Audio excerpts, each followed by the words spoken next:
The situation's been spiralling out of control since late last night, just before I went to bed. The Georgian President Saakashvili had called for a ceasefire and promised that the South Ossetians could have quite wide autonomy provided they stayed in Georgia. And then through the night, the Georgians attacked the South Ossetian capital of Tskhinvali, and we woke up this morning to a full-scale war going on. The hospital in flames, the university in flames. We don't know the casualties yet, but no doubt they will be quite high.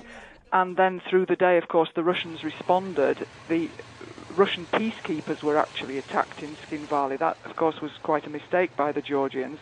The Russians are now sending heavy armor into South Ossetia. Russian jets have been bombing an airport close to Tbilisi. And in China, where Prime Minister Putin is at the opening ceremony for the Olympic Games, he's saying, well, it's inevitable, of course, that Russia will respond. South Ossetians and the Georgians have been sort of sniping at each other now for quite a while, and both sides are really up for it, actually. Patience just seems to have snapped for some reason today. It all really goes back to February this year when the West recognized Kosovo. And Russia said that was a big mistake because it would set a precedent for lots of other little areas that wanted to be independent. And Russia then proceeded to give a fair amount of encouragement to the Georgian separatists. And so that this trouble has been brewing basically since February, and now it's all come to a head. I'm not mincing my words anymore. In my story today, I'm writing that Russia and Georgia are at war.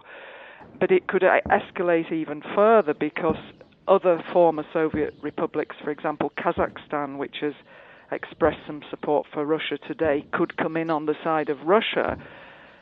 And Georgia is very much the underdog. It's a very small country compared with Russia. The EU and NATO are sort of flapping in Brussels and calling for an end to the violence. The International Olympic Committee in Beijing is calling for a truce for the duration of the Games. But unfortunately, the process has started now. The tanks are going in, the jets are bombing, the emotions are very high. Hotheads on both sides are sort of fanning the flames and getting the emotions higher and higher. And it's not going to be easy to take a step back now, I'm afraid.